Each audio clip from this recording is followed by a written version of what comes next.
Welcome to Well Good Movies, the podcast which asks which movies are well worth watching and remembering for all time. Every episode we discuss a different piece of film history to decide if it should make its way into our movie vault. Filled with questions, trivia and crazy challenges, it's the perfect way to deep dive into a myriad of movies. But don't just take my word for it. Here's a glimpse of what to expect in today's episode. You know, when something goes wrong on stage, you're like, everyone would be like, ooh, you know, like you wouldn't be laughing at it. You'd just be like, oh God, that just went wrong. You say that. You know, when I went to watch a production of Oliver, I laughed when Oliver got hit in the head with a coffin lid. Well, that's you. But that is not just me. That I'm sure there are other people out there who would laugh at that. All right, Mr. DeMille, I'm ready for my close-up. Are you not entertained? I'll be back. Here's Johnny. Oh, hi, Mark. They call me Mr. Tibbs. It's not the car. It's a silly movie boat. I'll get you, my pretty. To infinity and beyond. You're only supposed to blow the bloody doors off. Well, good movies. Hello and welcome to Well Good Movies, the podcast that asks which of the movies well worth watching and which deserve to be remembered for all time.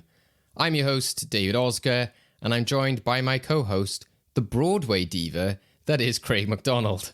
Hello, Craig. Hello. That was the easiest switch I've ever had to do in terms of your introduction from last time. Just change out one word. Jesus Christ. I'm not sure if that's a case of you finding easy way round or if it's just you being lazy. Both. But yeah, from the vibe I'm getting from you, you're kind of done with performance-based films now at this stage. Yeah, so I mean, I'm not... I don't know how to describe it, but like, people say that I create these sort of rabbit holes. I don't. I say that usually. Yeah, I don't. I create films that try to give us like a breadth of diversity, and then everyone else decides, nah, we're just going to go in one singular direction. So by the end of this, like a type of film that I would usually love, which is just a discussion of how people interact with the industry in some way, shape, or form. I'm done to death with it now. So if we can move the on, that'd be great, guys. Don't worry. Well, hopefully Halloween will be a good icebreaker for that. But as we said before recording as well, I do think it's interesting. If we were to continue, it would be so tempting to choose that one missing industry, because so far we've had showgirls showing, the showgirl industry. We've had the Neon Demon showing fashion. We've had All About Eve with Hollywood. Now this week's film is sort of theatre world. So we're only kind of really missing like the music industry at this stage, which has been brought up in comparisons quite a bit over the last few weeks. Yeah, but what even would the Halloween music industry deep dive even be? Again, another film that's been mentioned recently is, we want to go into the world of dance, which I know wouldn't be the film suggested, but it's a film that we've mentioned, which could be, it's not really a horror film, but people could say it has horror elements, but we're not going back to that conversation again. Well, yet. We're not going back to it yet. But yeah, performance-based films. It's very interesting how we've flipped back and forth between the films that have influenced these types of films, then back to the ones that sort of the influencers, the ones that have been influenced, different industries. So it's sure to be an interesting conversation. Joining us this week as well is back over in the movie vault, helping us out, is our resident film brain, Stefanos Florakis. Hello, Stefanos. Hello there. I was going to say it's been long, but it actually hasn't. No, exactly. And my apologies to Greg. When I was thinking about my picks, I didn't consider about the trauma that it would cause to you. So apologies for now. That's fine. It's not a guarantee that we're getting your film, so... And this week is, that was Sarah, as we'll get on to soon in terms of how we came here. But yeah, you are partially responsible in that sense. But last time, essentially, once you knew that was the film, you were kind of like, okay, I need to be on board for this discussion as well. It was far more the idea of seeing your reactions from both of you, because based to all the conversations we had, I think I have an idea to how this specific episode is going to go, and I'm gonna have. I think that'll be a fun prediction to actually have. But so once we get all the sort of actual details of the film out there, we'll go to your prediction as to what you think Yeah. is going to happen, and then we'll see if that actually pans out. Especially because I had my prediction of how you would experience it as well, which we talked about before. Yeah, which you decided not to tell me. Yeah. So, Craig, you're back in VHS Corner this week as well. So you'll be covering off the facts. Let's go to the now show-in section. So, Craig, can you tell us how we came to talk about this week's movie and what it is? So, in the last episode, in our last Endgame, we had Steph and Sarah take each other on. In the end, Steph was the winner, but decided to go with the choice from Sarah. So, discussing in this week's episode, we have from 1977, Opening Night. So, to give you a little idea of what this film is about, a young woman gets killed in an accident trying to meet her favourite actress, Myrtle Gordon, after a play. Then, Myrtle herself felt responsible for the killing, leading her down an emotional crisis that interferes with her professional work as an actress. So this is directed, written, and starring John Cassavetes, playing Maurice Aarons. The music was by Bo Harwood, whatever little music there was, I should stress about this film.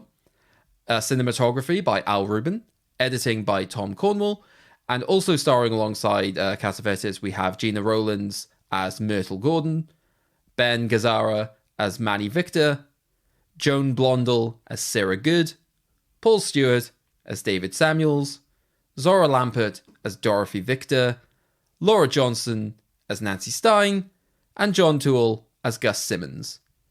So, that is the film that we're discussing this week. What I'm trying to say is that you're a delicate, experienced, exciting woman who I find attractive beyond comprehension.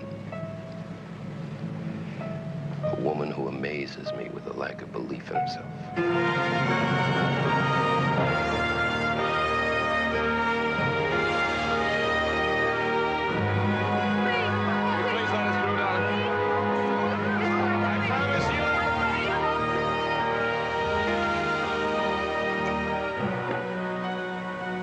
Be careful, Manny.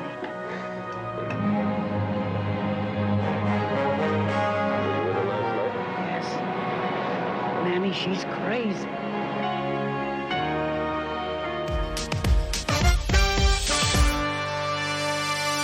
As evident there as well, and as we teased at the beginning, I think this definitely is going to be an interesting conversation. Nice to be over to a film from the 70s as well, so we're continuing to go through a few different eras now as of late. We're out of the kind of 90s and the 80s era, which we were stuck in for quite a while at one point in the year. But yeah, we're going to deep dive into Opening Night and eventually ask the question of whether it deserves the honour of a place in our movie vault, our vault that encapsulates memorable movies for all time.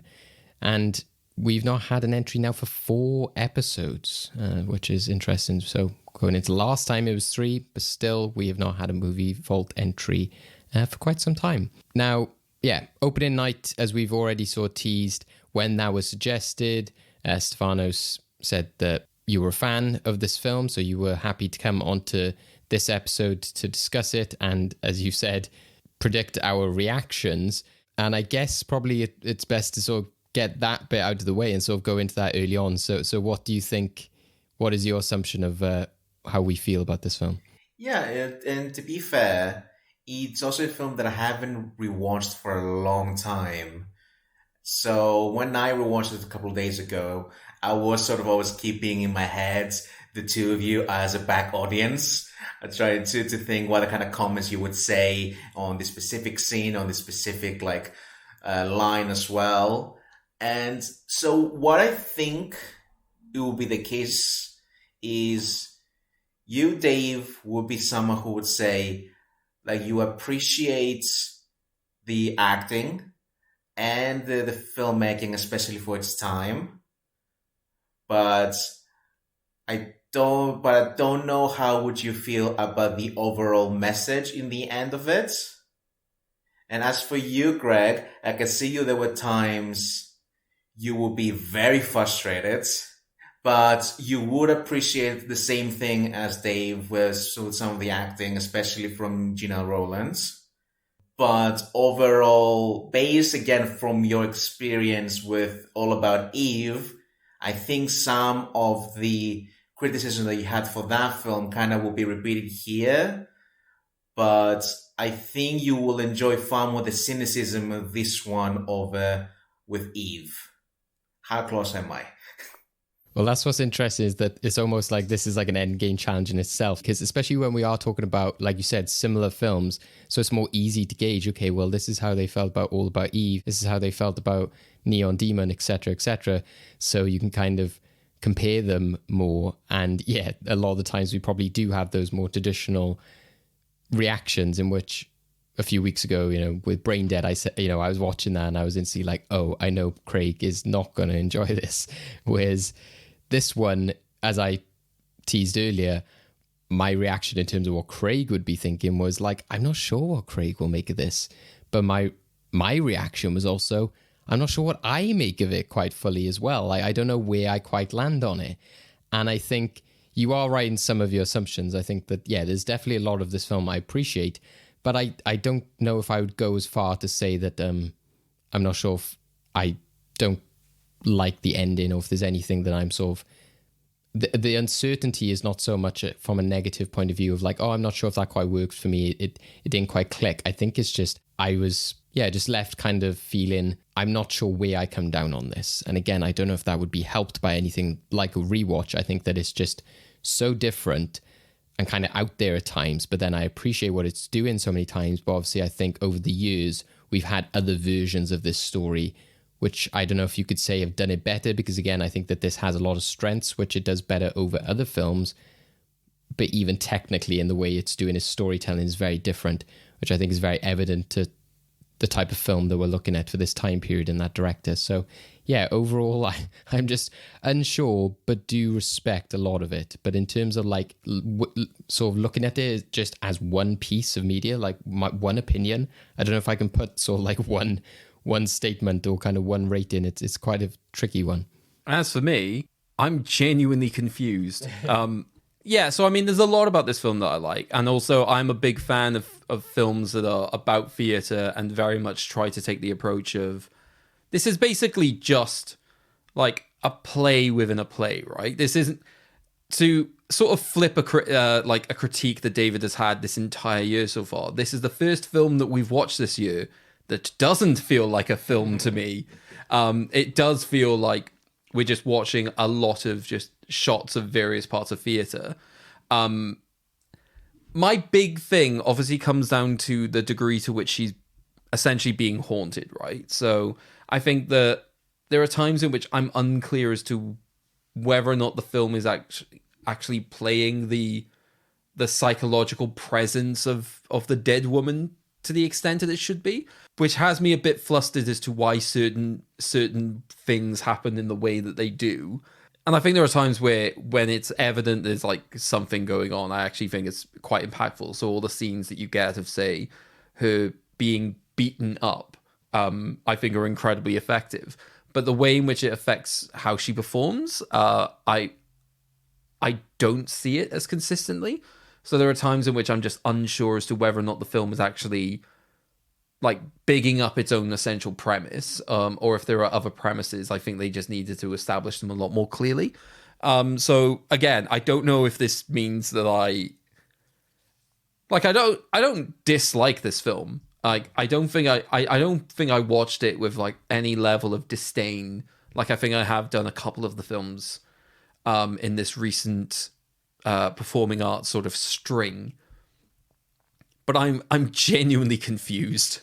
Speaking about its style and the haunting aspect as well, like I think that largely worked for me. And again, I'm glad that it kind of holds back in some ways that I think a more modern film could go more horror with it or more dark.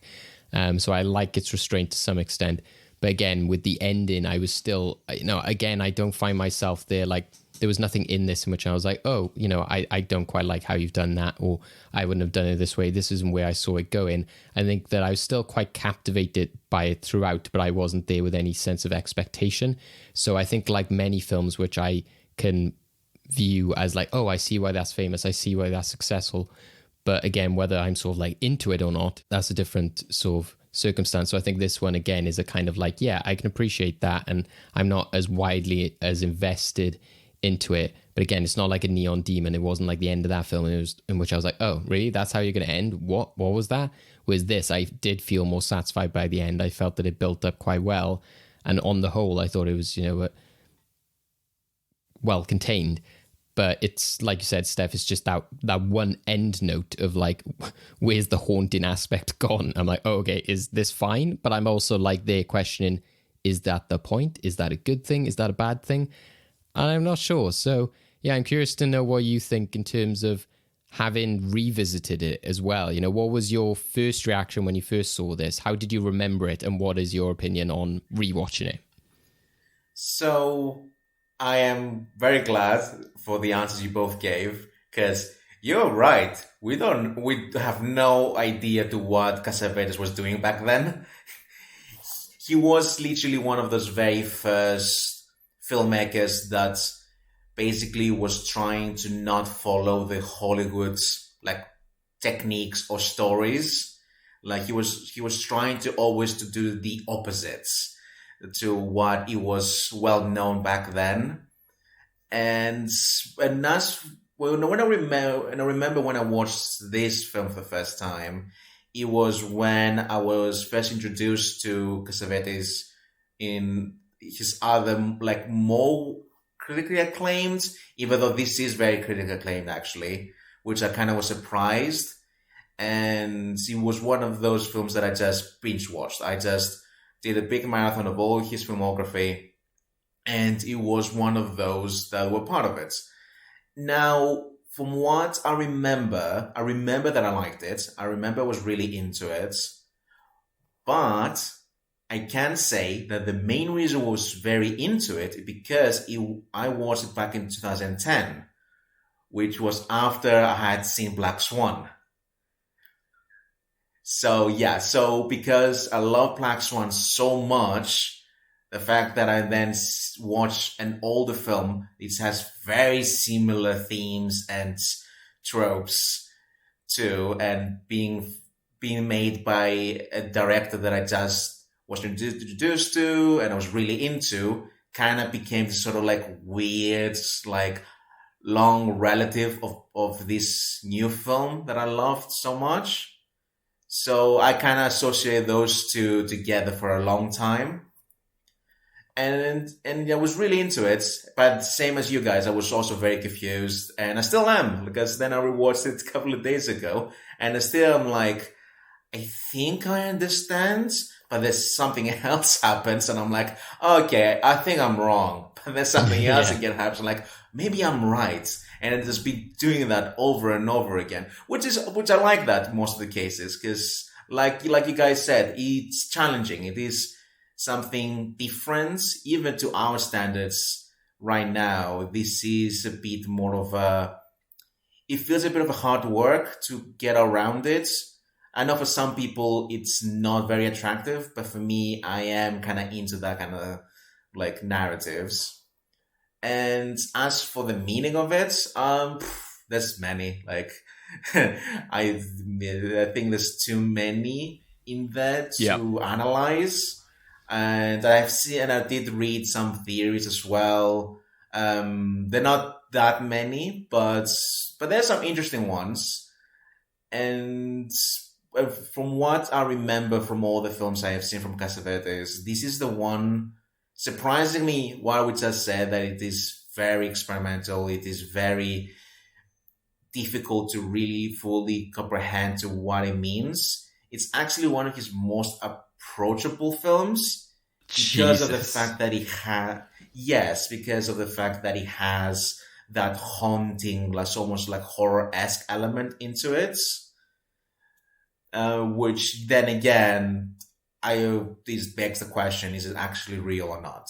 Yeah, I think you are right in the sense that, as we've mentioned, the fact it's challenging, but there's still an element of you can follow it and you can take your assumptions. You don't know whether you're right or wrong. But again, I think it's not to the detriment of the movie. It almost seems that is the point. But it's also not quite like what we were having with the Neon Demon again, in which I was kind of like, well, this just comes off as pretentious or kind of like style and no substance, in which it's like, oh, do you understand this? What is the meaning of that? It didn't seem to be kind of like outstaying its welcome or kind of trying to be too bold or too artistic. I think, like you said, Stefanos, I think it's the fact that the director is clearly going for like, well, I want to do the opposite and let's see what people make of that. I'm open to interpretation, and just kind of throwing it out there and seeing what people's reading is. It kind of seems to me as if he's a director, or this is the type of film in which they would be happy to open up that discussion. It's not kind of like, oh, if you didn't understand what that meant, then you didn't understand the film. I think it seems like the type of film in which the director would happily be like, oh, you read it that way? Oh, that's interesting. Like I don't even think he would have an answer of like, this is what it was meant to mean. Do you know what I mean? I mean, so much of it seems to be, because obviously he's been known to not only just write and direct, but also star in his own films, right? This definitely comes off as that sort of interpretation of, these are all the things I thought about, like, as an actor, I thought about character sort of motivations.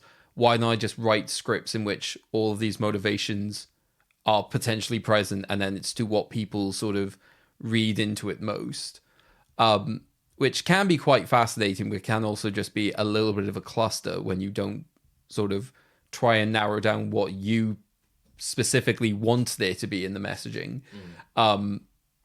So it just comes off as like a bit of a fan experiment. But also, it's interesting you say about the wanting to do like opposite to Hollywood. I think that's evident from like the first minute of the film, where it literally. So, Steph, did you have the same experience as David and I? Because we discussed this before the episode, but because the film basically just starts you like what feels like right in the middle of a scene, it makes it feel like there's like a couple of seconds missing, to the point that both of us sort of like paused and like rewound over and over again to make sure that we hadn't just skipped over something. Well, again, and it's the same thing of just that comfort of, is it a film? But the fact that it doesn't have the studio logos and everything, even, it's, kind of going almost George Lucas in the sense of, I want to have this long time ago in a galaxy far, far away. I don't want any names to kind of take people out of that moment. But even that's a framing device. Yeah, There's exactly. no framing device. This just feels like you just switched over TV channel or something like that. No, that is something that he does a lot. The thing that John Cassavetes was really well known of, there was multiple things, but one of the things is the fact that his films, either they will start abruptly, like Zikaze explains, or it will end abruptly. Like it basically almost trying to show you like a piece of someone's life, but it doesn't start with the beginning of the life and then it ends with the like the final parts of the life. Then it's still going on beyond the film. It's still existing. It's just we're not able to see it. And the fact that he doesn't include like studio logos or like the production logos or something like that. Again, is more or less his whole career. And for a lot of people, and especially back then, he was almost called the father of independent cinema in America, because of the fact that he wasn't the first, obviously, but he was one of the first people to make independent cinema in the US mainstream, to actually bring into awareness and becoming one of those people that became the founders of the new Hollywood era.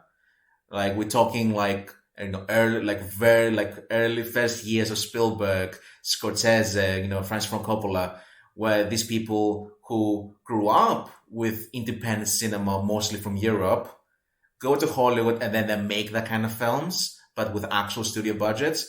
Yeah, Cassavetes was doing the same, but without the Hollywood studio budget. Yeah, well, that's what I thought was interesting as well, is like looking at that era again of the 70s, because we focused so much recently on like the 80s, the 90s, and then the 50s, in the last episode. It is interesting when you look at this period as opposed to like your big blockbusters like James Bond and those kind of films. You look at, to some extent, maybe Jaws, but obviously that became a sort of blockbuster. But I think it's, cut from, in some ways, similar cloth of, Taxi Driver and Clockwork Orange, in which it's kind of like experimenting more with kind of like human stories, dark tales, you know, kind of bold, dramatic choices, big scores, and more nitty gritty cinema, I guess, in a way. I guess as you went into the 80s and franchises and everything like that became a bigger thing, that's where Hollywood became a bit more polished. You know, we had it slightly maybe last year with Hitchcock, which would then be like the sort of latter part of his career, but with Frenzy, it reminds me a bit of that as well, of having that kind of like darker storytelling, something a bit like odd, a bit more niche, which seems to come from these directors, as you were saying, Stefanos, who have something to say and are sort of influenced by independent cinema or by certain stories or certain ways of storytelling. It is quite ironic that in the age of what's meant to be free love, loads and loads of creatives just go, yeah, and also lack of repression. Let's just get all of those things that we've been thinking about and let's just do these stories now, shall we? Let's just watch a woman be hit by a car and die. I was watching this. I was like, are there any good men in this era of film? They're often painted as just, I'm cheating on my wife and I'm this type of guy. I'm like, I feel like the one actor who was just like, nah, I'm not up for this. I was like, yeah, good. You're playing this sensibly. I think they just had like two archetypes essentially. But yeah, Stefanos, what's your kind of feeling towards, you've touched on it a bit there in terms of the director, but do you think it is kind of that era of Hollywood? Do you think of this as typical of that time?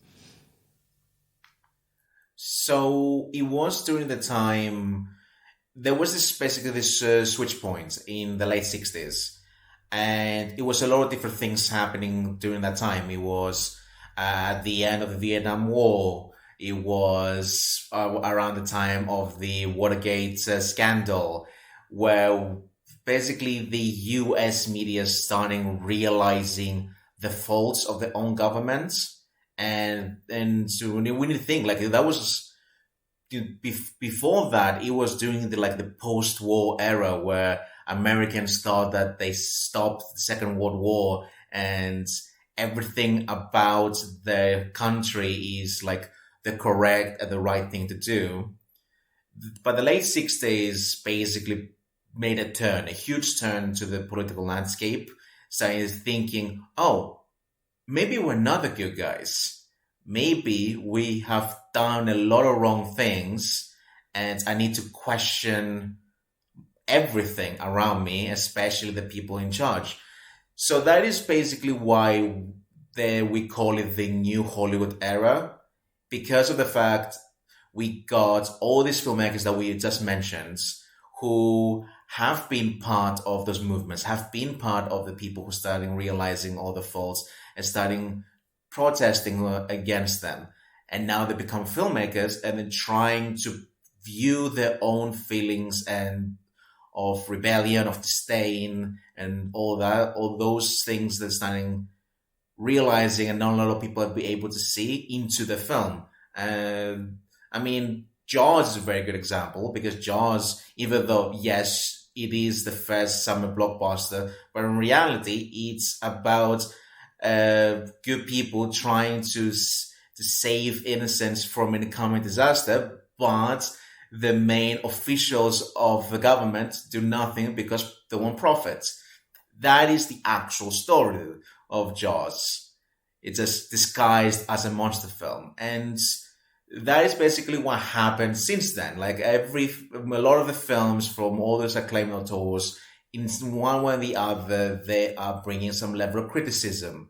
And yes, Cassavetes very much is someone who loves criticizing people, and like his actual objective in most of his films is to present unlikable characters, because of the fact of all those years of classic Hollywood films, which we always have the always honorable hero and the innocent female character. Over and over again, he tries to switch them, and he does that with almost all his films. I don't want to say all his films are cynical. No, I do think some of them are actually very heartfelt and have a positive emotional energy to them. But most of the cases, he does try to challenge the viewer to how they can feel about a character. and you know, you can say like everything now on TV, like when we call like prestige, like golden era TV television shows, more or less have that now. Like look at Breaking Bad, Mad Men, Sopranos, even Fleabag as well. Like the lead character, she is more or less unlikable in most cases, but because of the comedy, they're able to subvert that.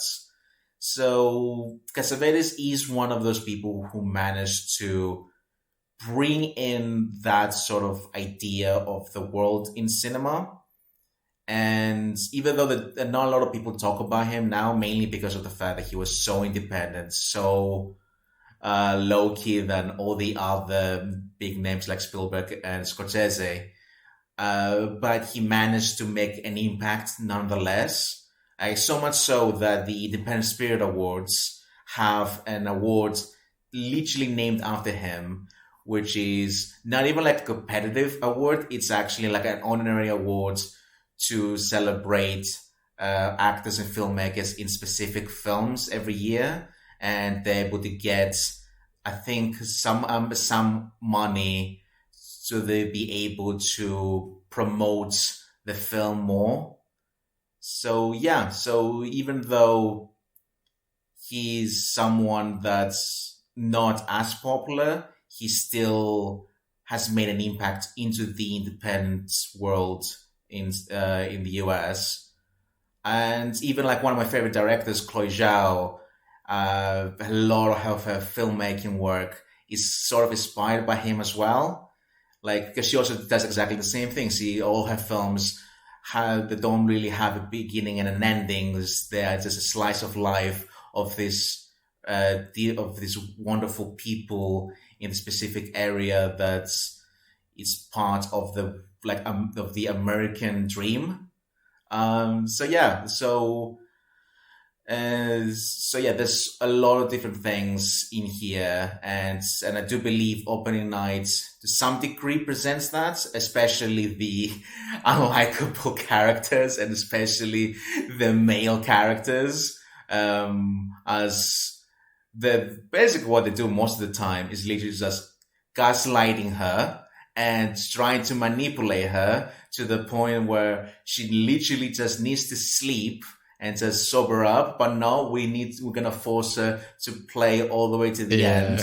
But that's what's, like you said, with those films you were mentioning, is that at that time they did seem to very much focus on like the villains or like characters who were unlikable, like you said, in something like Taxi Driver, or again where we were talking about like Frenzy last year, in which you're literally following the villain almost essentially. But even a lot of the films that we've also looked at as well, like even like last episode, All About Eve, the fact we've had at Sunset Boulevard, there have been lots of films around even years before that, which just looks at just these people, not that great. No, and that shows different sensibilities of not groups of characters or not, like supporting main roles. Like this again is that idea of like, this is the one character and we're going in on them. So I think that's why it's, a good point to sort of talk about Myrtle as the character, because obviously she is the center point. We will get back to discussing the men who sort of influence and affect her decisions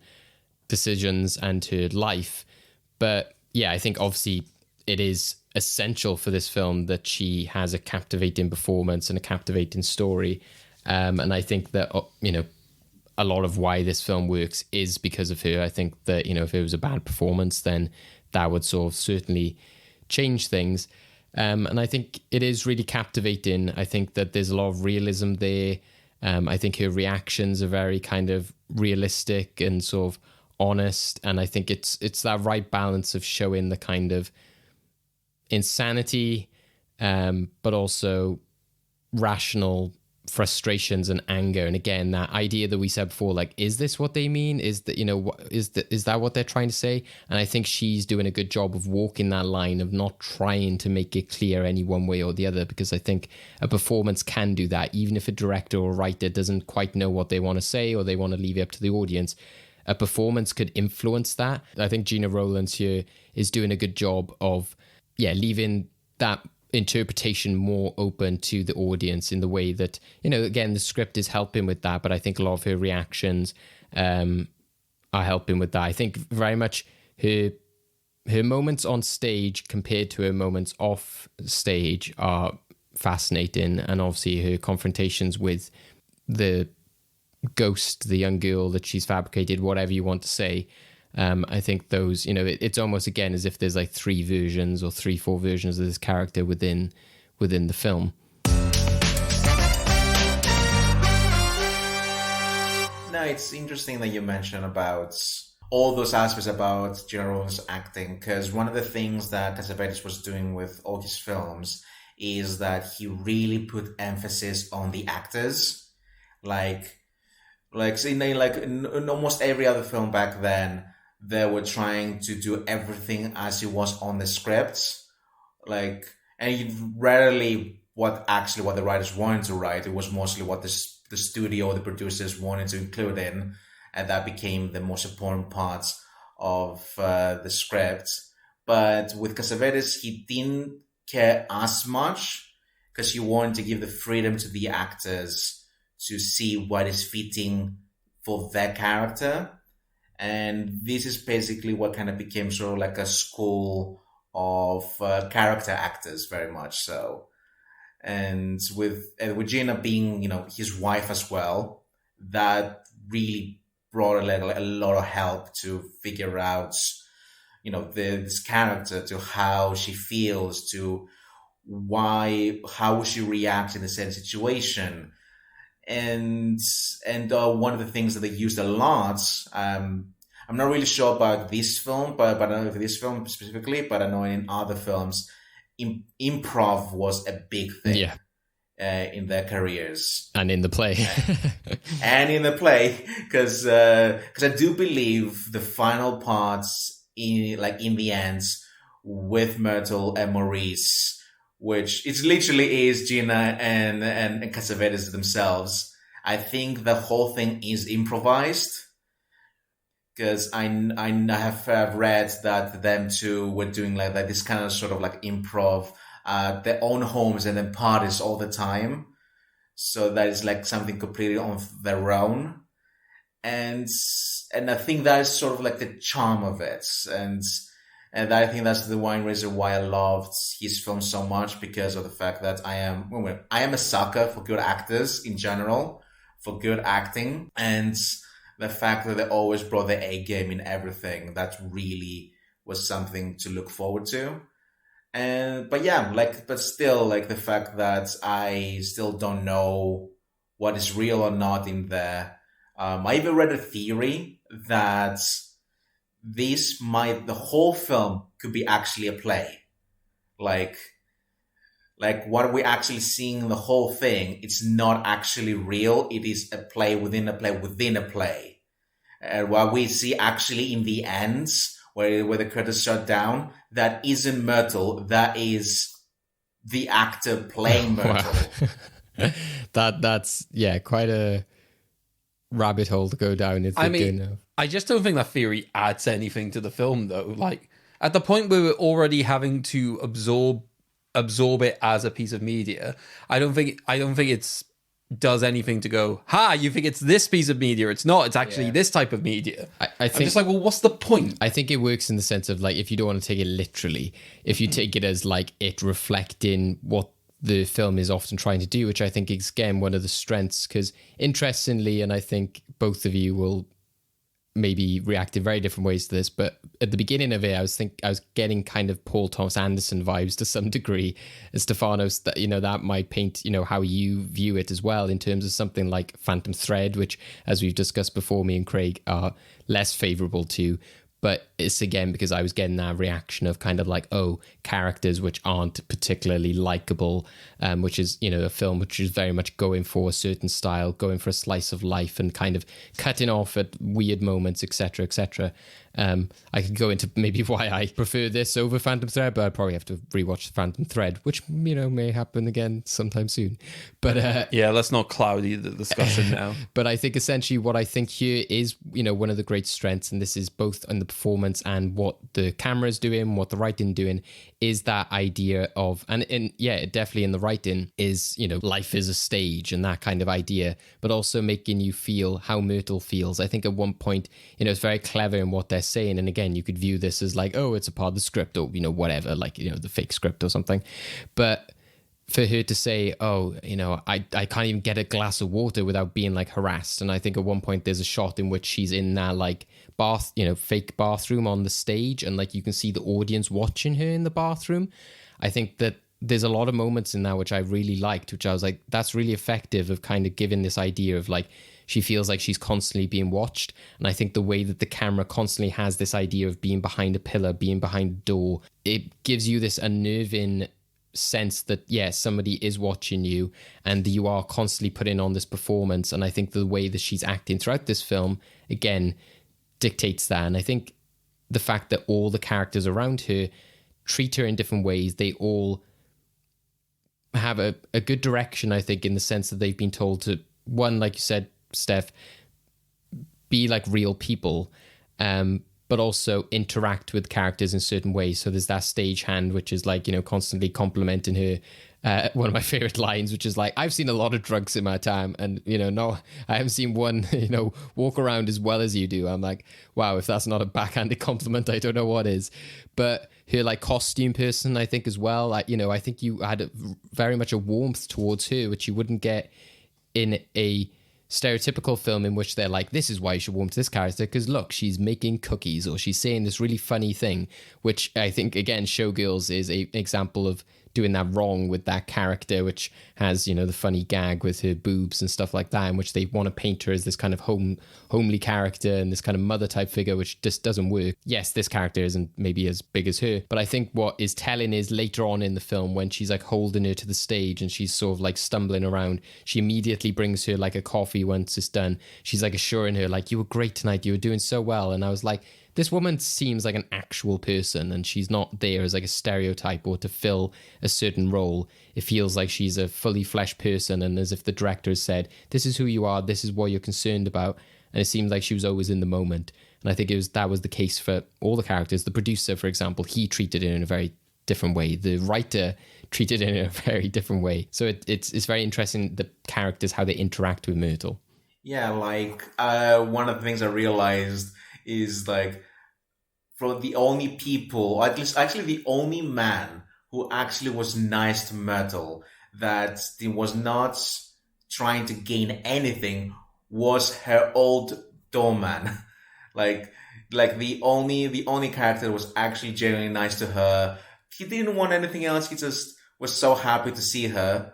And yeah, like I said, like it was interesting to see that the only sort of decent people in this whole, like in this film, or at least in her world, were always the ones that usually people like her will look down off, like her doorman, the maid in the building, and her costume assistants, like everyone who, in some way or the other. And which the whole Hollywood system, as we can see right now, they always kind of think of them as expendables. They try to give them a bit more of a humanity, and then the people who actually are in power doing the opposites, which I definitely appreciated. That is why I think this is, even though it is a cynical film, it's not as cynical. Like I like one of the things that I really liked in the end, which I didn't realize the first time I watched it, is when the director was telling to Myrtle that there used to be a time where you were able to make me laugh, and then in the end, at the very end, where she actually started doing that to him. Like finally, she's funny, and it's not part of the script. That's her. It's completely complete improv. This is a version of herself presented to everyone else, and everyone basically loving it. It was sort of like the affirmation that she was looking for, and she in the end made the script better. And that is the stuff which I think, if it wasn't for Gina Rowland, I don't think it would have worked anywhere else. because of the fact, because we've seen her playing this character so many different ways, from the very bottom to the very top, to actually see that side of her in the end was so effective. And it's interesting because you but- never see the play. Like, it's not, again, like Birdman or something in which you're like watching the same sequence or something like that, or you're like, oh, you know, are they finally going to get this right or anything like that? But her introduction, yes. But I think apart from that, the fact that you see quite a few different segments of the play as well is quite sort of telling in some ways. I just find it weird with the play, and I think this is one of the things that sort of affects my ability to have like a consistency to be able to compare a lot of the film against. They make allusion as to what this play is meant to be about and like the strong messaging of this play. I have zero idea as to what the hell the message of that play is meant to be, apart from like the snippet that they say, which is just, oh, it's meant to be like a story of just an aging woman.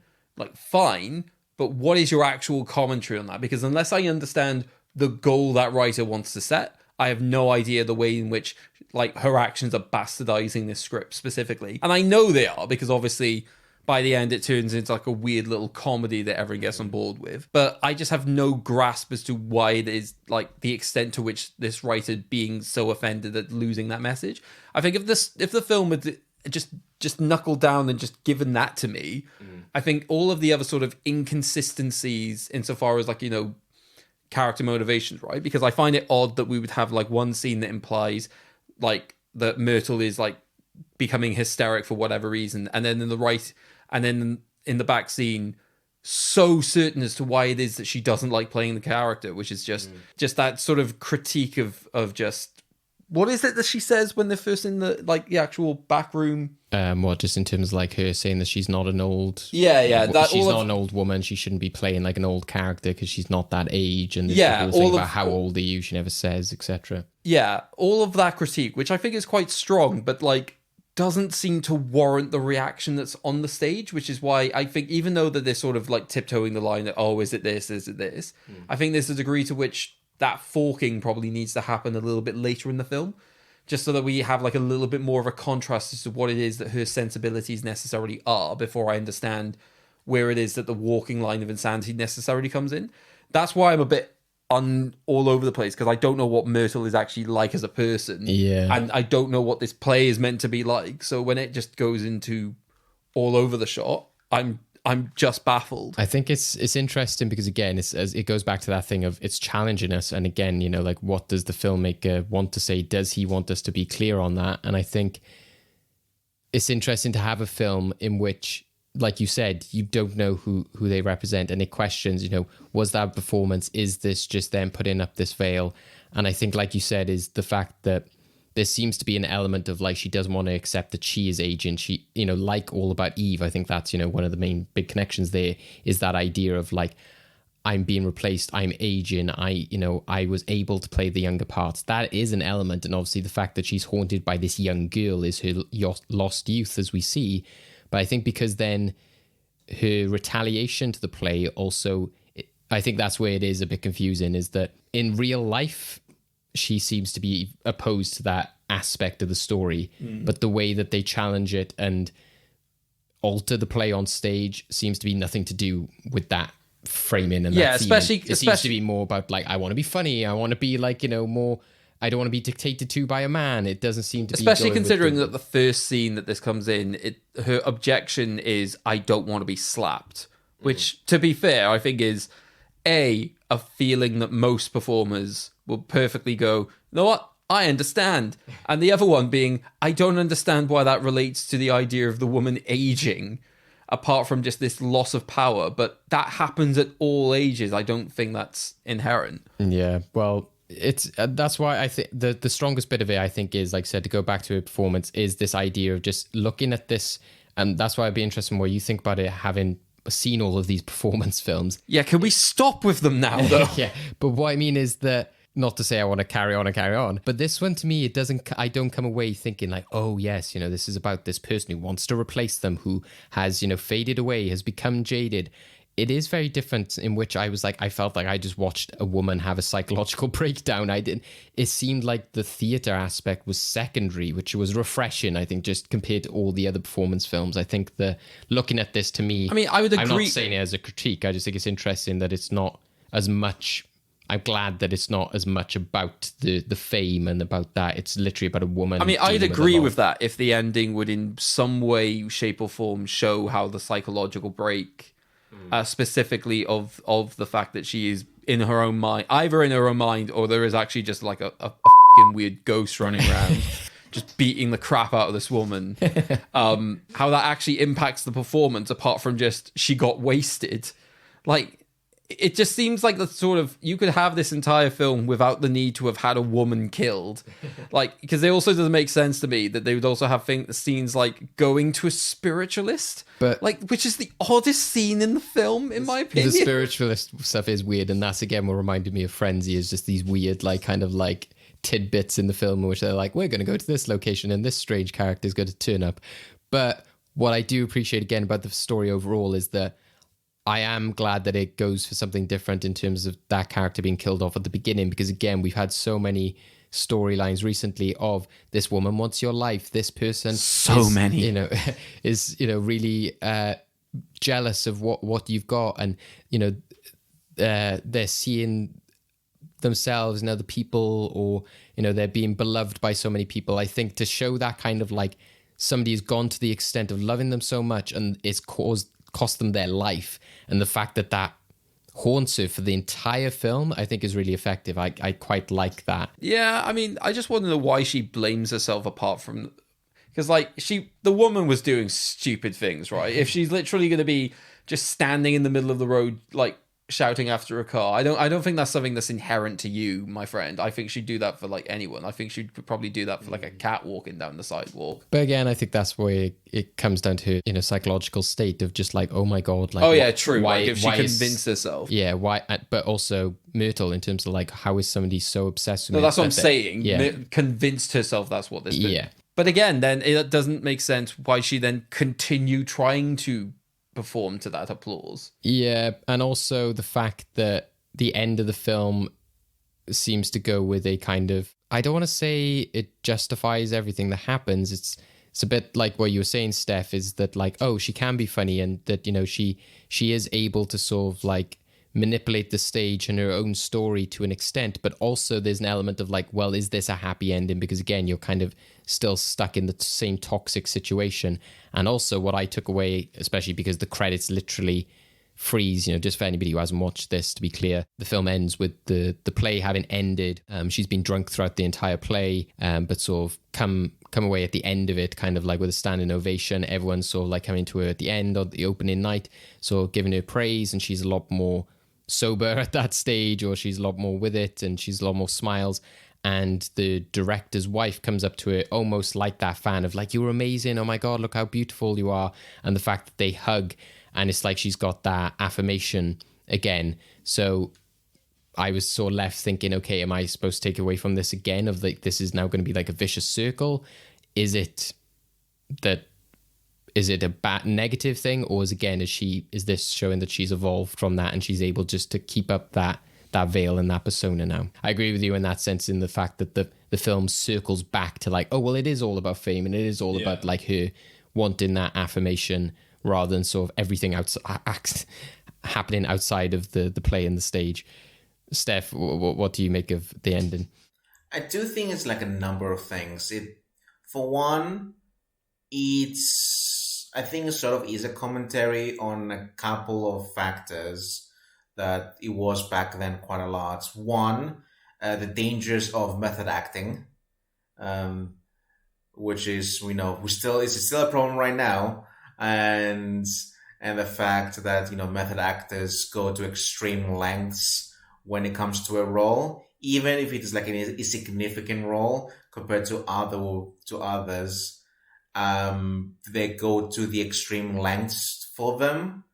So that's why I'm thinking, what if this is not Myrtle and this is actually the character of the play, where she's trying so hard to be this character, but because this character is so badly written, she's sort of stuck in this limbo of depression and self-destruction. Like, I could possibly see that. But I think the main sort of like theory that I have, where I think it's a bit closer to the actual intention, is the fear of aging actresses.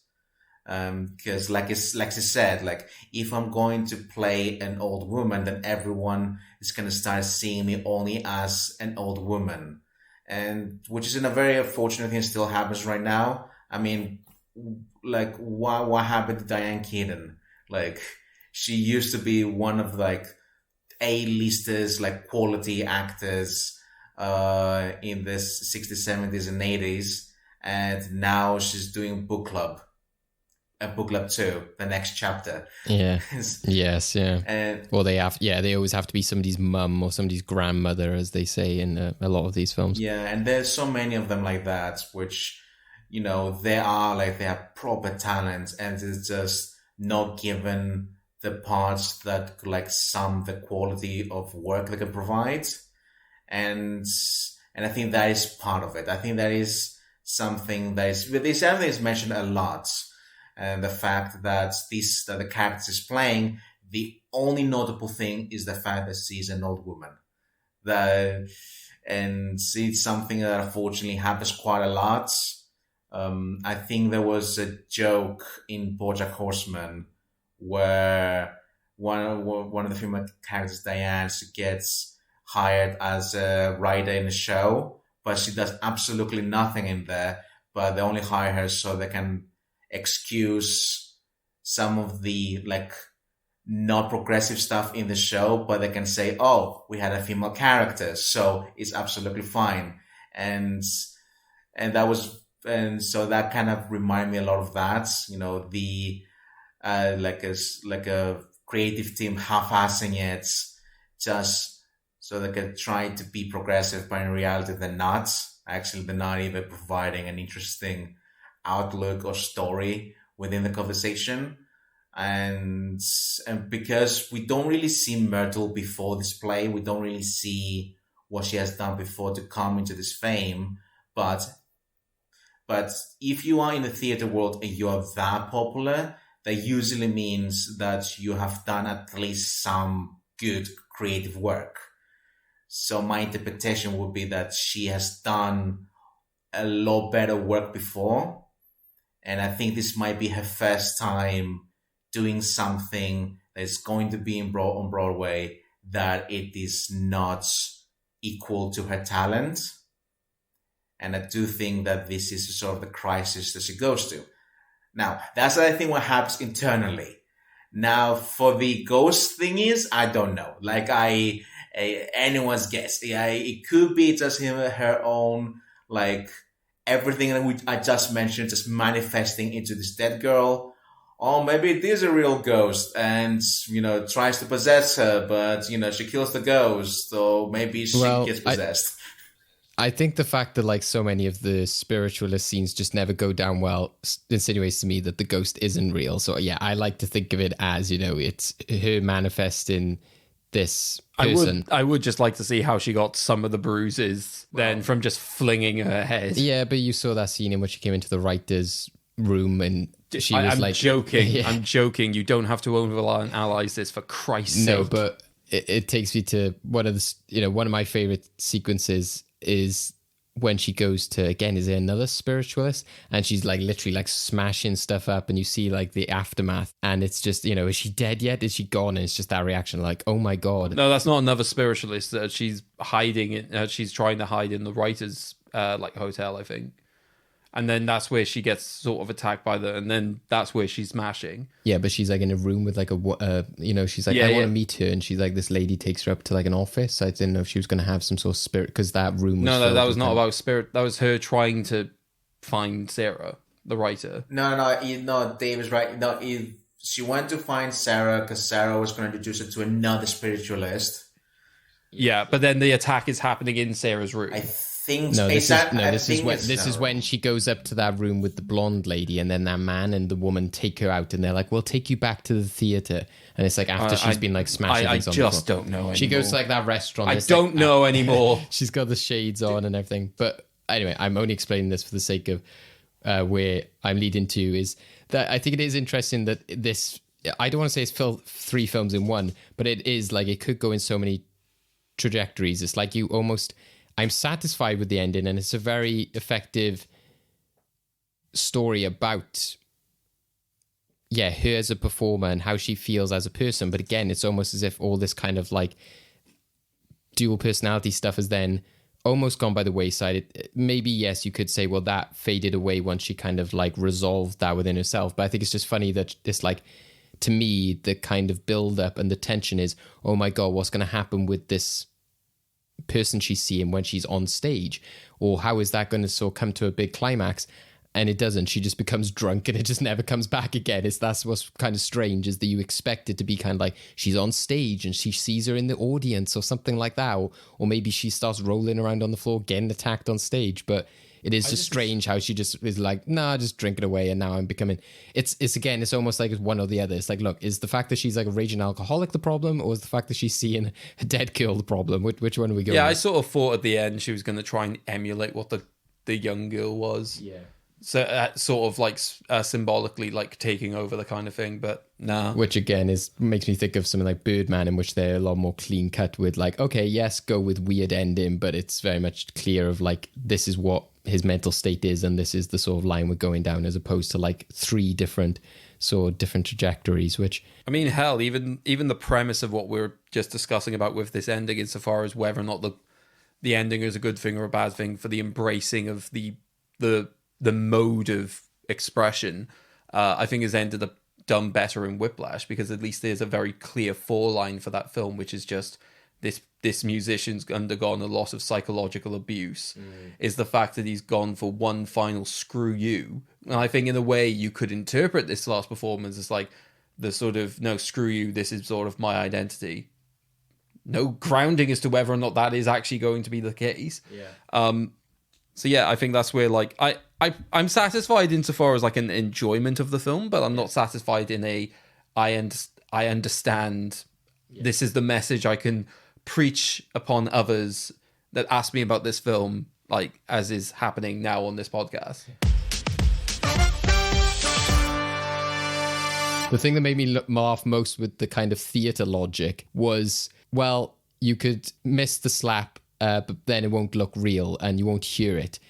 I'm like, there's such a thing as sound effects. Like, you can, like, the fact he said, if he said, oh, people won't believe it because they will see you don't get slapped, I could understand what he was saying. But the fact that his we're veering dangerously close to our year 13 performing arts drama logic here, David. You have to remind me of that, but okay. Yeah, the fact I don't want to, but I will. Oh God, well, I thought the performing arts would come up because there is so much theater talk going on in this. But yeah, the fact that he's just like, oh, if this is going where I'm going, then Jesus Christ. But yeah, the fact that he says like, we need it to happen so we can hear the slap. I was like, there are instruments. There's like somebody could just clap on the side of the stage. There's several things you could do. That is what theater is about, is like pretending things are happening which aren't actually happening. You can dim the lights. Yeah, that's what. Yeah. Don't want that. Yeah, it just was funny to me, especially because the audience seems to be loving it so much of the time. Like, it made me laugh when they have the. Oh, the audience are idiots. Like, half the things they were laughing at, insofar as the improv, I was like, that's not funny. What are you doing? Or like, you know, when something goes wrong on stage, you're like, everyone would be like, oh, you know, like you wouldn't be laughing at it. You'd just be like, oh God, that just went wrong. You say that You know, when I went to watch a production of Oliver, I laughed when Oliver got hit in the head with a coffin lid. Well, that's you. But that is not just me. That I'm sure there are other people out there who would laugh at that. But yeah, it just made me laugh how many times like when the writer was coming in and you would just see people like with these weird grins and like smiles on their faces, and I was like, what is this play, like you said, meant to be originally? Because if it is like a play about like abuse and stuff, I don't think you should be like smiling so much about this. Like, are you that thrilled? It seemed like the audience, like the extras, were told, you love this actress and you're thrilled to see her there. But it also just, I find it funny again. It's like back in that time of like, you go into the theater and the fact that somebody was wearing like a tiara in the audience and, you know, they've got their fur coats and everything like that. I was like, just a different time, different world. I mean, yeah, that would happen. Yeah, that's what.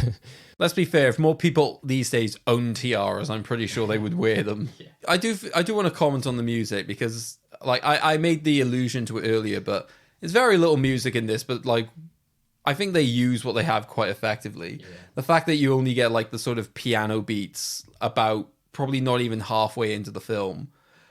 Just implying that, okay, here's the tension, and then just later on it's just the more but that bit where she, again, is that in the same scene I was talking about earlier, where somebody's like, how are you feeling? She's like, dun, dun, dun. And she's like, what is that? Where are they coming from? And I was like, the music was used quite well there, because I was like, is she actually hearing this, or is this us? Like, you know, it's funny. And I do like one of the things I like with music is just like with theater, especially back then, they would use the very typical big orchestral, like quite celebratory music only to the very beginning and to the very ends, just like a theater production, which I really appreciated. And but then also a lot of the music, which I think that brings sort of the horror moments to some of the scenes.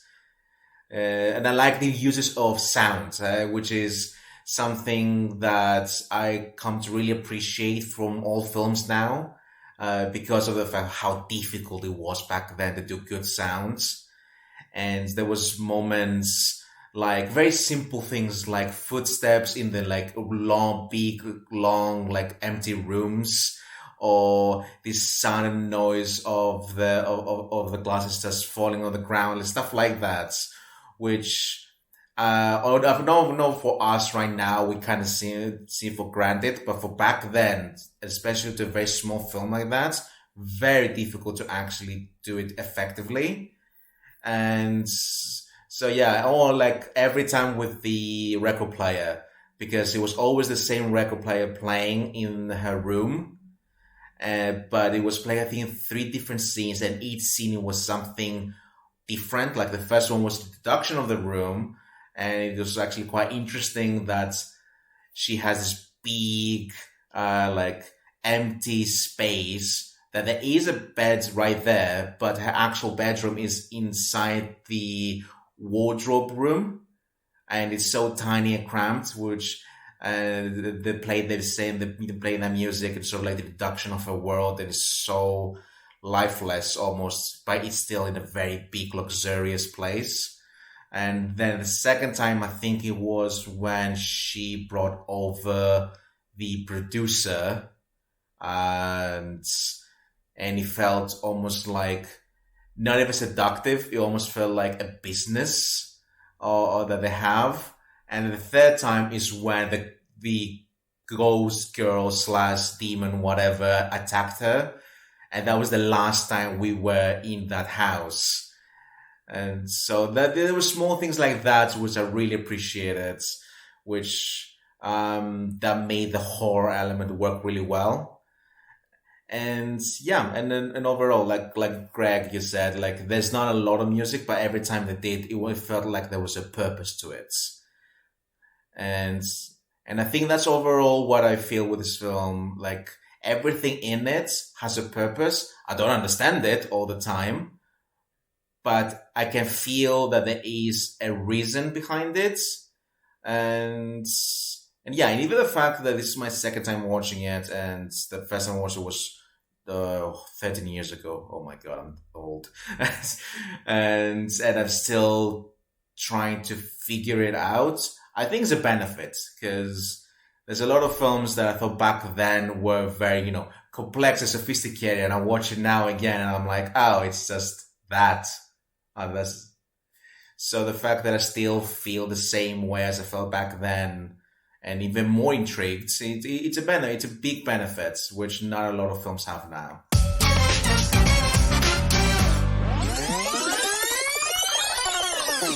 All right, grab those cassettes, rewind them, and play them again, because it's time for VHS Corner. So this time, I'll be talking us through a little bit about the behind the scenes of this film and other bits related to it. So, for a film that we've talked about basically bringing the director towards more mainstream appeal. It's actually interesting to note how much of an issue he actually had getting the film distributed in the US in the first place. So John Cassavetes had major problems getting the picture distributed in the US. When it finally did get released, the seasons were limited, with the film performing very poorly at the box office. So it was only after Cassavetes passed away in early 1989. The film was acquired in 1991 by a major American distributor for re-release.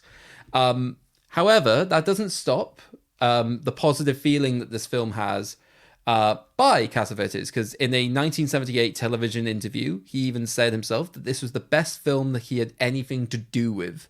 So not just like made, anything to do with, which I can't fault a film for that if that's going to bring a significant amount of joy.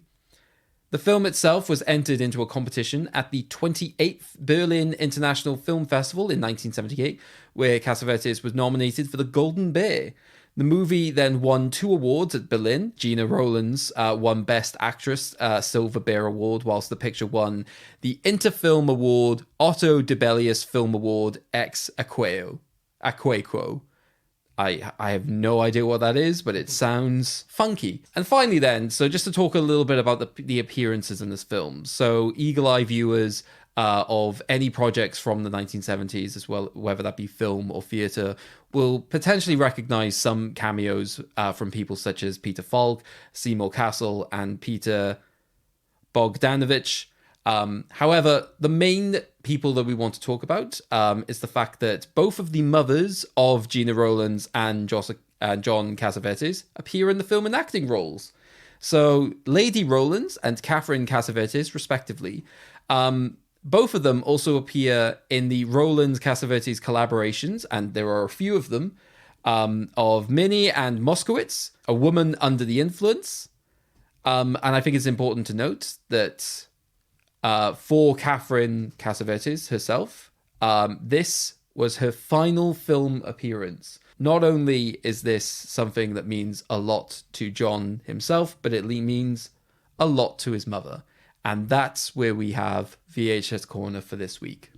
Right, well, yeah, it's good to add some more behind-the-scenes context to this movie. Like I said, we've talked a lot about how it has a lot of influences and kind of style behind it. So that leads us nicely into this week's Movie Vault. So for anyone new to the podcast, we like to think of this as a time capsule of memorable movies for someone to dig up in the future. So should Opening Night from 1977 gain the honor of a place in our Movie Vault and be remembered for all time? And again, this is another one in which sometimes I think we go in very much knowing the answers. We might get swayed. We might sort of leave it up to the discussion. And I think that, you know, what we've discussed does change a lot in some ways about talking about, you know, the style and, you know, how it's perceived and how all of us have reacted to it.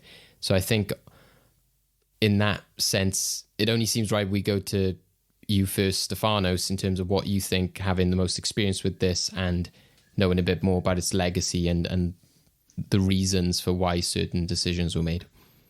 Well, for this one, even though I do love this film, and Cassavetes is one of my favorite directors, I do have to say that it's not actually my favorite one. It's not even in my top 3.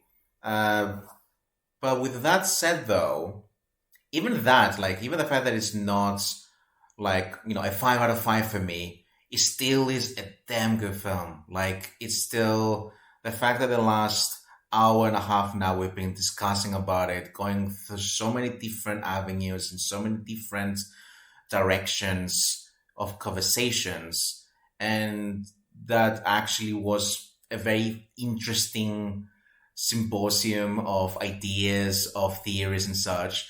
It's a testament for it, and for all that, I do believe that it does have a place in the vault, as even the fact that it was made back then. Well, not even it actually would have been 77. It would have been way before, because of independent films take a long time to be made and put together and actually be released. So even the fact that it was even before 77 and now we talk about it. We see how relevant it can be. We compared it to other films they're so beloved right now, like Black Swan, Whiplash, Birdman, and I think it's fair to say that possibly the filmmakers of these films maybe were influenced by this one. I mean, especially Black Swan. I'd be very surprised if it wasn't inspired at all. And and also there has like phenomenal performances by Gina Rowlands and from a whole supporting cast, which we haven't talked a lot about. But I do want to say, like, even though they're not like having like the big, almost like Oscar clips performances, they're still very good because they feel part of the world. I never questioned of any of them not being like real people, or there's real people in this specific film, and which was a rare thing to do. You, especially after you've seen a lot of other films with a lot of different like styles of acting, you're starting realizing what good acting actually is, and the whole cast brilliant with it. And especially because they're touching on they're touching on so many of the typical tropes of like all these men are having affairs and they're openly saying they love women in front of like their wives, and they're fine with that, and everyone is kissing each other on the lips, and everyone is like, are you in a relationship with them as well? And there's the whole slapping thing. But again, the fact that they seem to overcome those kind of stereotypes by, like you said, making them a bit more fleshed out, a bit more real. Yeah, and it does feel honest. I think that's the other thing. Like, something that Cassavetes was well known is that there was always a certain level of honesty to how he presented people. And yes, even though this did say that this isn't my favorite film, but even with that, to what provides, it's actually one of the more interesting films that I've talked about. I think both in this podcast and also in general in the last couple of months.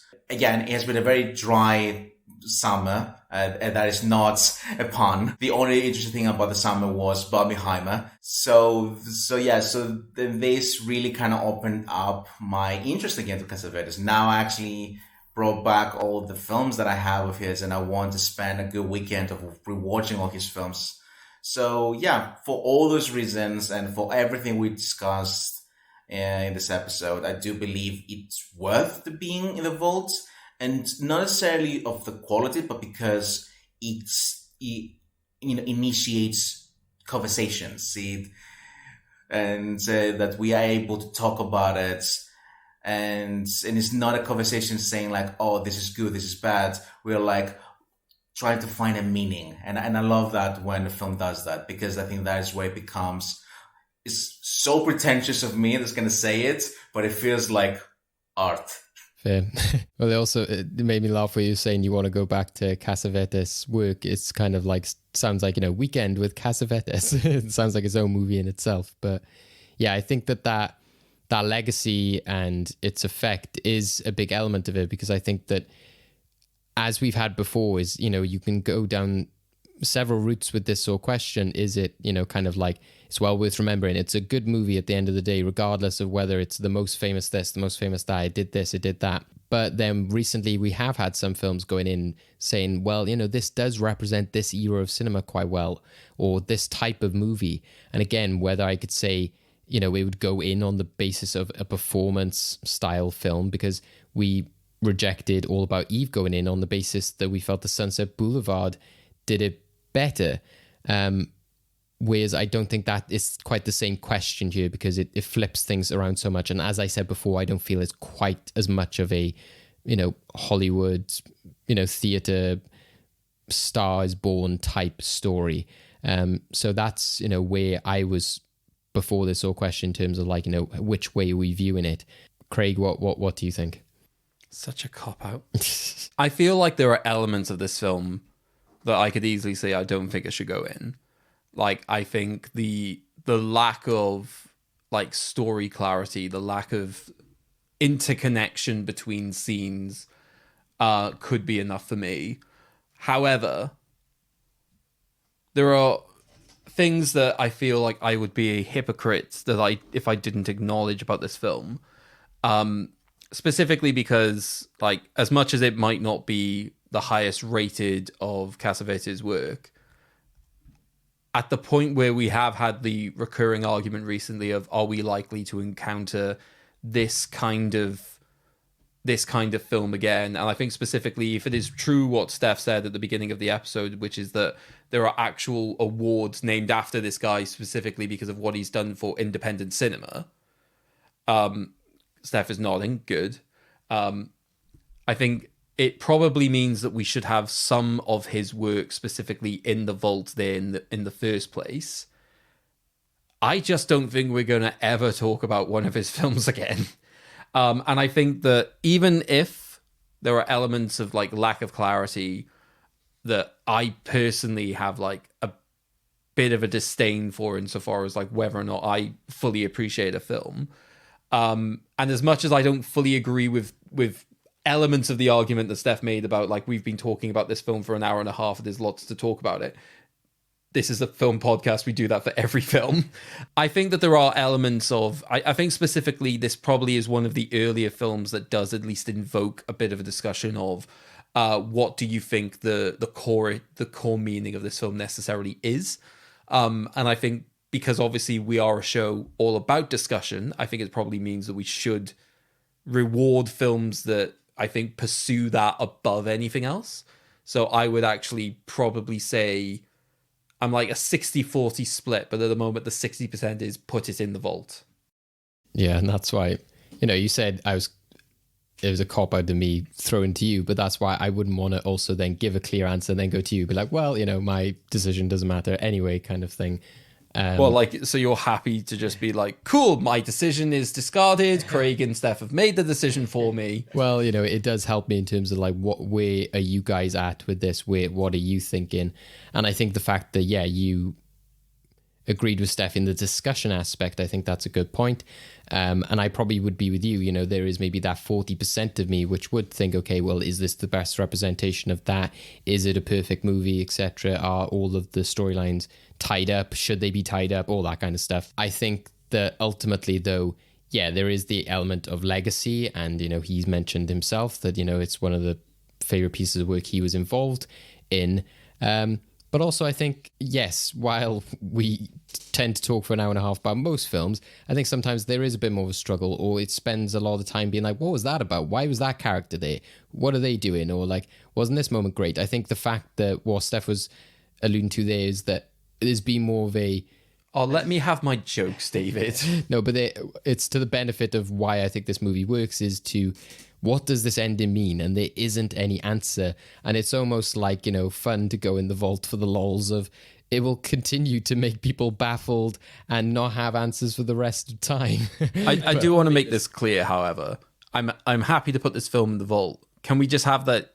Please have this as the cap of just, this is our discussion industry done. We could move on to something else. Because if I have to talk about the inner complexities of a performer one more bloody time.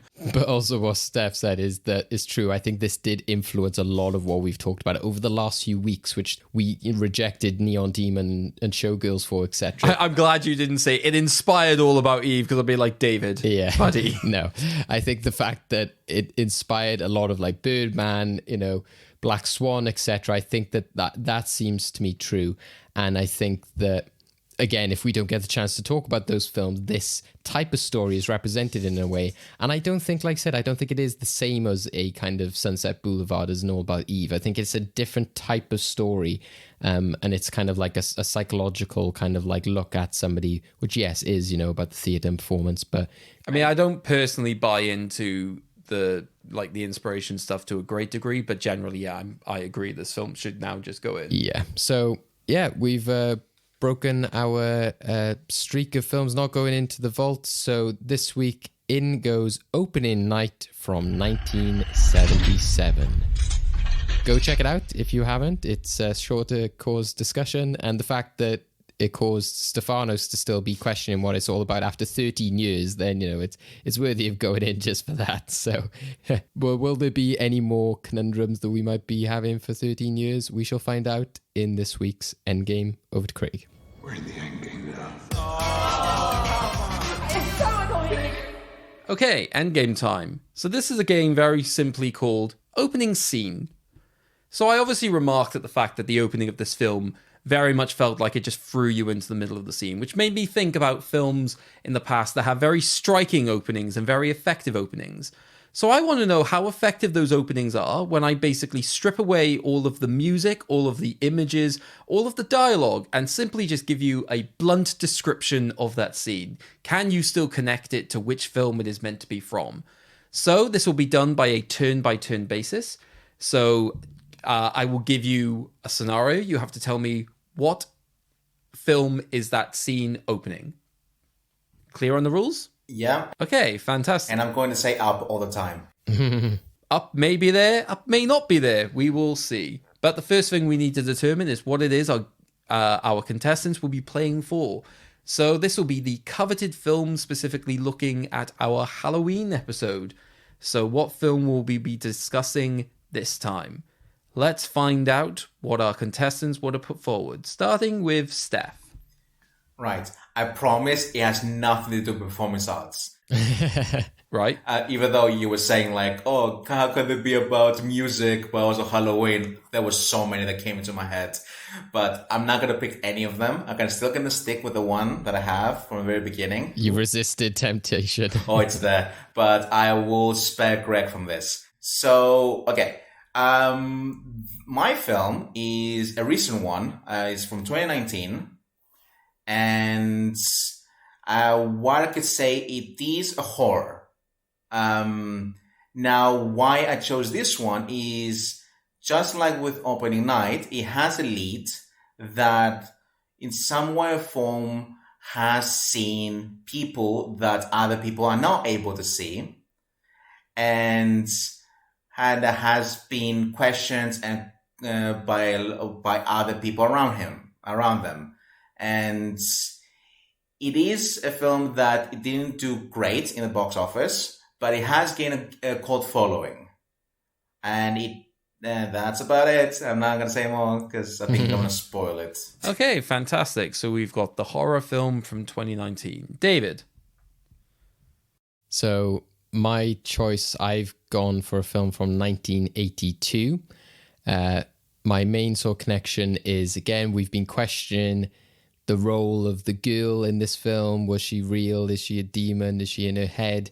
And, one of the theories could be, is she a ghost? And I think many times when we've looked at Halloween films or horror films, we've got trapped in the cycle of zombies, especially a lot of times, a lot of bloody, gory kind of movies. We've had things like werewolves and vampires come up through things like Van Helsing. So I wanted to get away from all of that and get a good ghost story. And I think that, this has a lot of memorable moments in it, a lot of kind of memorable lines, one especially, which I think when you look at the film we've been discussing today, you think about something that imprints onto people and they can remember that moment.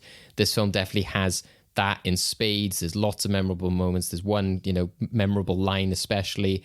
And it probably has one of the best uses of like a kind of day-to-day sound, especially at that time, which I think is used to great effect to make something really creepy and kind of stick with people over the years. So yeah, that's my choice from 1982. Okay, so we've got modern horror versus 80s horror. Which will be the winner? We'll only determine that by the end of this game. So as usual, you can choose your own choice or you can choose your opponent's choice.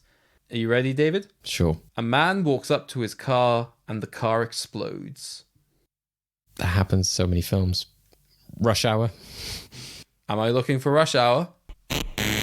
I'm not. I'm looking for Casino. Oh, okay.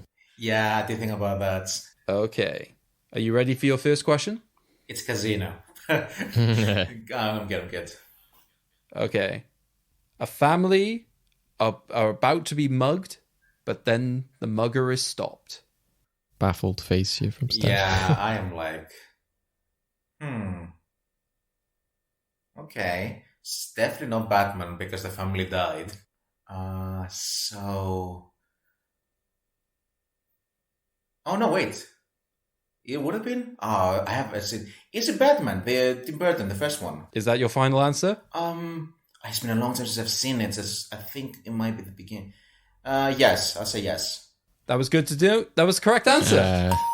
I was like, he was stopped. Whether he stopped anything else from happening, that's another question. Yeah, so to be clear, specifically the mugger comments on the existence of Batman, so this isn't like a flashback sort of situation. All right, so that is 1 point to Steph. David, two people try to rob a diner. Two people try to rob a diner. Oh my god. Mine's gone blank. I don't know, Mulholland Drive. Okay, well, it's not that. Steph, do you have any idea? Pulp Fiction. No, it's the history of violence. Oh. See, I wasn't sure if it was like Western or something, but I thought, no, diner would be like a saloon or something. Yeah. All right. Steph, your next one. A girl answers a phone and asks if she is a fan of certain films. Scream. Yep. Okay. David, you ready for your next one? Yes. Two people grow old together. Is this thread in the shark? I definitely want to make sure there isn't another one which happens. I mean, no, surely not. Up. Consider the shark threaded. Yep, it's up. Yes. So if I were you, Steph, I wouldn't answer up to any ones that you don't know anymore. Oh, but can you imagine if it wasn't up? That would be so cruel. It wouldn't be the cruelest thing that's ever happened on this show. I was like, Bicentennial Man? No, that doesn't What? happen. Steph, your next one. We watch a car drive around, all the while knowing that there is a bomb inside. Damn it. I'm off. I know the film. Orson Welles is in it. It's in Mexico with a guy playing a Mexican, but it's not actually Mexican. It's very inappropriate. You are describing the film. I but know, it's can very you tell me the name? It's something evil. It's something evil. I don't remember the real evil. No. I'm gonna have to push you for an answer. I know. I'm gonna have a stroke. I'm gonna hate myself. 5, I'm gonna 4, 3, 2. Dark Evil. I'll have to accept that as your final answer, and that is wrong. Oh. It's ironic you said you were going to have a stroke because the answer is Touch of Evil. Oh. At least it was a stroke of evil. That would be cruel. So at this point, Steph is leading 2-1. So it's very possible that David can turn everything around. You ready? Mm-hmm. A guy in a car is waiting for two thieves who have just carried out a robbery. Baby Driver? So I'm going to give you half a mark for that because that is also the opening of Baby Driver, but that is not what is on this list. Okay. Yeah, so the answer is Drive. Which is also part of this name. The name is similar. Actually, Baby Driver had 3 people coming out of the bar.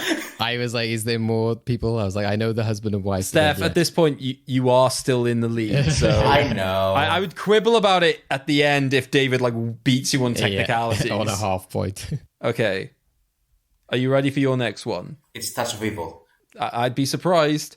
The animals gather to witness a baby. Jesus, but now Lion King. Yeah, it's Lion King. David.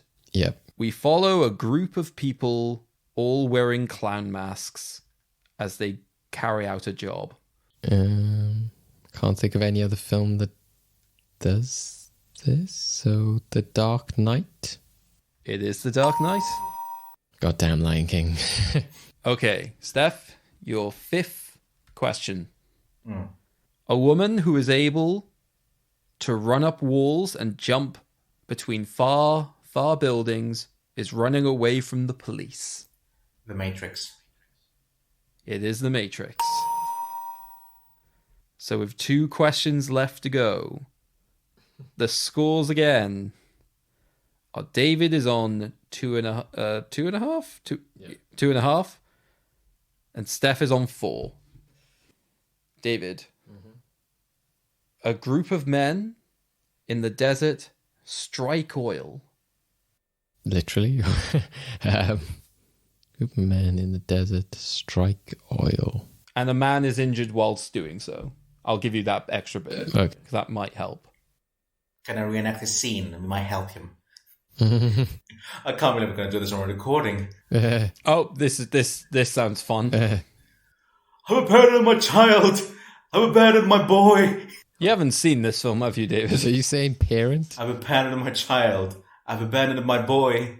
Oh, okay. You bet. Anyway, 5, 4, Method acting. 3, 2, 1. Don't know. Lawrence of Arabia. Lawrence of Arabia, that famous film where they strike oil. They're in the desert. Steph? There will be blood. There will be blood. Okay. Steph? Yes. An officer is interrogating a man about the whereabouts of a missing family. An opening scene of a police man. I didn't say police, I said officer. Oh, okay. That changes things. I think that's an important distinction to make here. Oh, okay. So I imagine military. Okay. Well, his family or a family? I said a family. It doesn't specify who the family is. And it's an iconic one. Huh. I don't know. 5, 4. It's not the actual answer, but can I say 0.30? Is the answer I'm looking for 0.30? No. David, do you have any ideas? No, all I can think for some reason is like Incredibles 2. Because that is so bad. It's not that. But I know that wouldn't be it. What if I told you the family was Jewish? Oh, Inglourious Bastards. It's Inglourious Bastards. Hans Lander, Christoph Waltz. And again, it's like hard because a lot of these are like, they're such like dark, gritty, violent films that your mind doesn't always go to the opening as well, in a way. I was trying to think of like post 9/11, like American military. That's what I was trying to think. But no, that's a good one. That's a really good one, actually. Yeah. So, David, your final one, although I would say at this point, the scores are set. So this is just about personal pride. Your final one.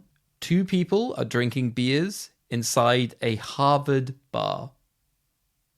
As in a bar near the University of Harvard. I got that much, thanks. Oh, based on some of your clarification questions, I wasn't fucking sure. So, trying to think which films would be about like studying and learning, but also have a famous opening.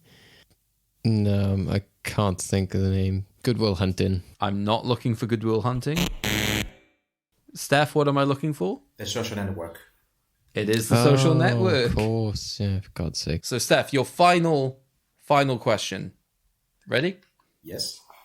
A man is asking for a favor. The Godfather. It is The Godfather.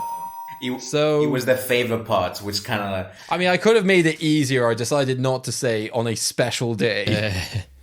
But with that, final scores of 2.5 to 5. The winner is Steph. Yay. Second week in a row. Yay. No, it was fun. I like this one.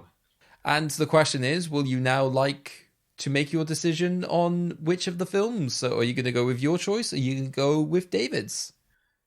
Should I go with mine or Poltergeist?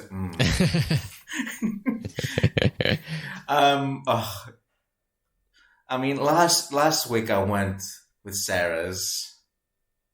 So I think I should do something different, or should I continue being nice? I mean, it's up to you. I have no horse in this race. But then again, I am interested to hear you guys talking about that. So I'll go with my choice. Okay. So tell us a little bit more about your film, and then finally what film it is that we'll be watching in the next episode. So, like I said, it is a horror film. It's not as much of a typical horror. It's very much it's very faithful to what this filmmaker does. He is well known, but mostly on TV. He has done some films. he has created a following, but not as big as like other filmmakers. It's a sequel to a very beloved horror film. It has divided fans, but then it depends to what kind of fan you are. I love this filmmaker, so this was very much for me, but I can see why fans of the original film were not into it. It has a really well-known actor, and just like I said, it has the lead which sees people that are not visible to other people, and actually has the theme of aging as well. And so I think one of you already got it. What about the other one? Have you guessed what it is? No, there's a few things circulating in my head, like because we've had so many reboots recently. But yeah, I can't seem to like put my mind let's to just put us out of the misery now. Yeah. So what is it we'll be watching? Doctor Sleep. Yeah. Oh, okay, right. Doctor Sleep. So small precursor to this one. So I told David about my experience watching the film before. It actually has a scene which genuinely made me feel sick. So this is going to be fun. Yeah, and as we've said, as you told me as well, has some horrifying concepts, I'd say. Oh yeah, it's just outright child murder. Yeah. Okay, so Doctor Sleep from 2019 is going to be our next movie. Quite apt for Halloween as well, being linked to The Shining and being quite scary, making Craig feel sick. So you can catch that at the moment on most of your rental services, Amazon, Apple, YouTube, etc. Or always worth a check on any of the most common, or subscribe to streaming services closer to the time, as things can change between recording and near the release. So yeah, Stefanos, have you watched this many times? Is this something you've only revisited a few times? Or I don't know if that's embarrassing or not, but I've seen it 3 times in cinemas. Oh wow, okay. In cinemas. Yes, back then. And also I bought the Blu-ray that has the director's cut, which has an additional like 30 minutes of footage, and it's been re-edited in the way Mike Flanagan wanted it to be. I think either way, both versions are great, so I'm not recommending like one over the other. But then again, I am a fan of Mike Flanagan, and I also wanted to suggest it as well because it falls really well for you guys, as his last show with Netflix will be out in October, the fall of House of Usher. So I think it kind of becomes now topical now with the season.